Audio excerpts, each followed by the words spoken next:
When I had started recording. Kumanya.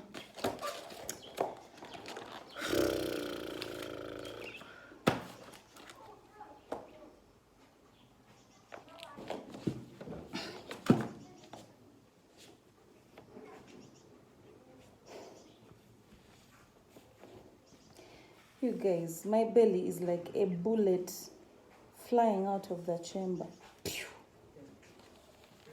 Oh, it's like a full bullet flying out of the chamber. Anyway, I wanted to record real quick today. My goal was to do short recordings when I'm able to throughout this journey, and then post-birth, put them together and start posting. Forgive me, Banang. I even be scared to open my YouTube studio to see what's happening on my channel because I've been on hiatus.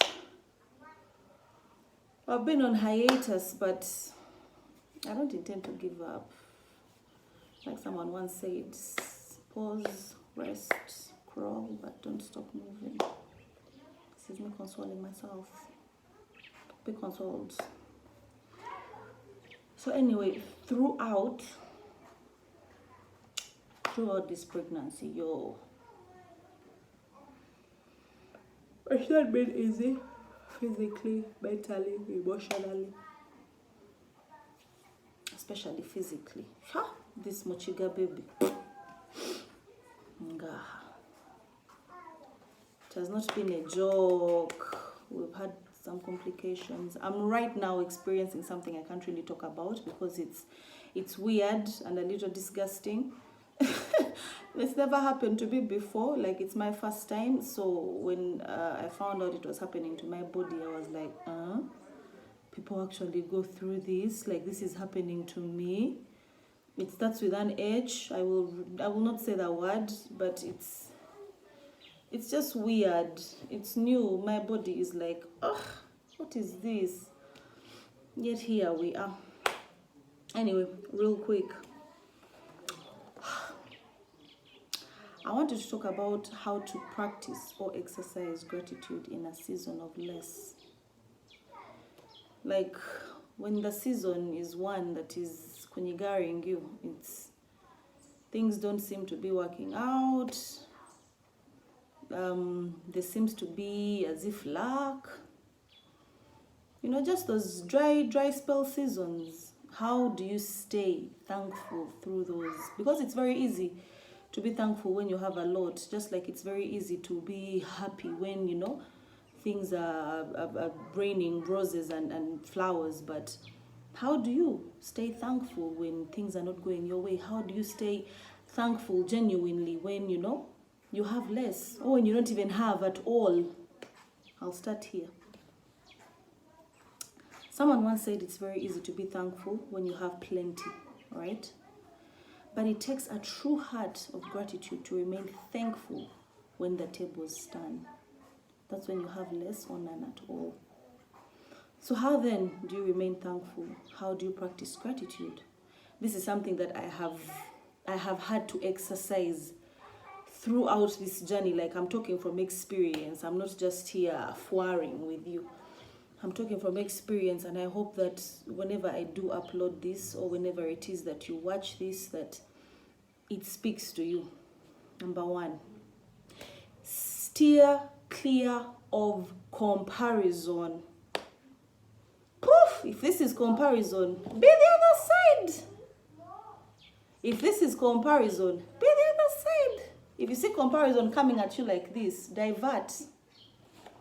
Why? Because comparison is the number one enemy of gratitude. I found that to be true throughout the course of my life, from when I was like a teenager. Wanting what someone else has, wishing you were someone else, wishing you had that, wishing coveting what your neighbor has.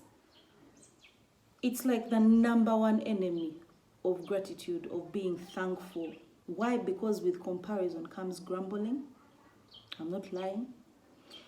With comparison comes complaining, jealousy, and of course jealousy is evil twin sister envy. Once you start wishing you had what another has, already you've taken thankfulness out of the equation, right? Because you need to be thankful for what you do have, not focusing on what you do not have, but on what you do have in the moment. Even when you aspire to have more, even when you're working towards having more, still be thankful for what you have in the moment. Why? Because gratitude turns what you have into enough. You see, when you compare, you become so focused on another person's green, their green pasture. You forget about the water bills that water their grass to be that green, yeah? You literally have no time to see all that you are actually blessed with. You guys, I have come to learn that we all have plans, like we all, growing up, you have a picture of what your life will be like, But sometimes it doesn't turn out the way that you did plan, and sometimes it's for the best, right? Sometimes you think you want something, but God plays it out that you end up with what you do need, which is much more important than what you want. So when you do have what you need, you have that roof over your head, you have a meal in your tummy. These small things that we take for granted. You have a functioning body. I'm able to speak, I'm able to talk, I'm able to carry life within me. I'm able to raise my children. Now I say children, not child. I'm going to be raising my children. All those are things for me to be thankful for. But I won't be if I am busy looking over the fence at what someone else has and saying, oh, how I wish. Oh, why don't I? Oh, this, oh, that. No. What then do you do? Right? If you're steering clear of comparison, what then? Appreciate the uniqueness that comes with your life and your journey. Come to realize that while you're comparing and wishing for someone else's life, there's another one also looking at you and wishing they had what you do have. So as you see, it's like a vicious cycle, right? You're comparing yourself to someone else is comparing themselves to you. Yet what we all need to be doing, all parties involved, is realizing that life is nothing but seasons. Read Ecclesiastes, yeah? Learn how to be thankful in and out of season.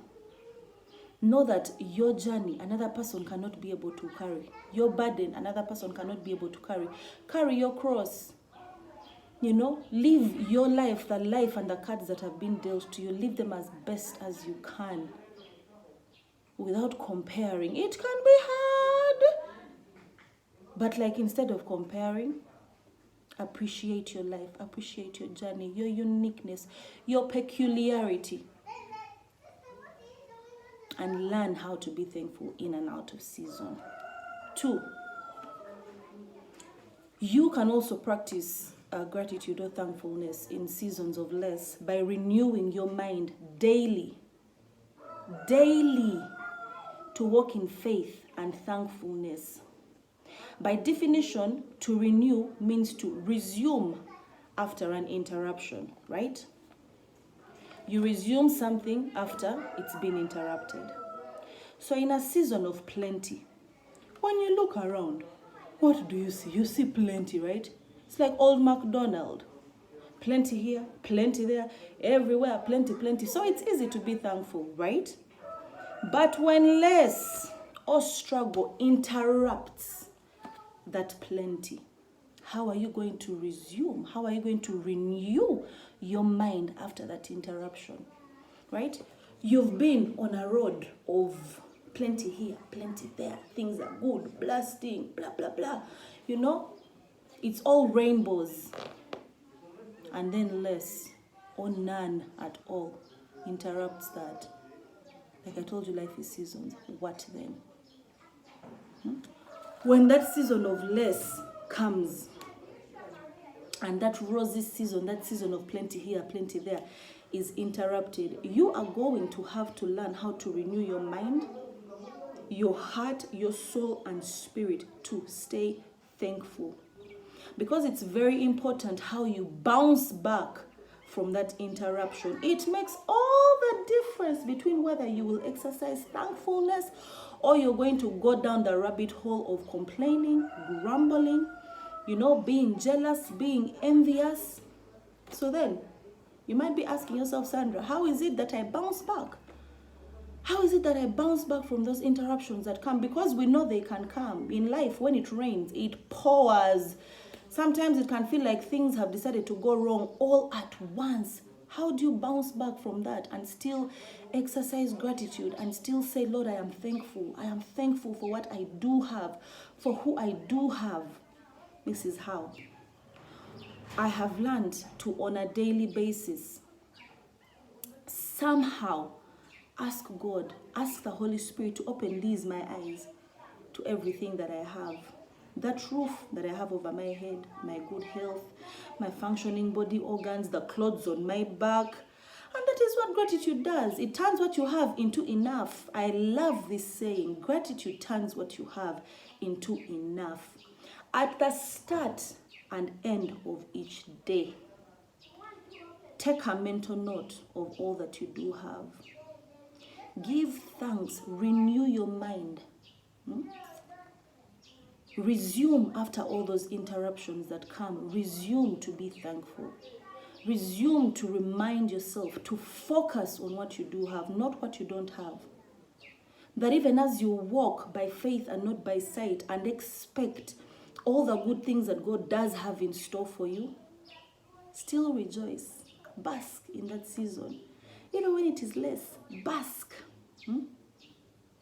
And lastly, I want to talk about three practical ways that I have throughout this season been able to stay thankful and exercise gratitude in the seasons of less that have been there, right?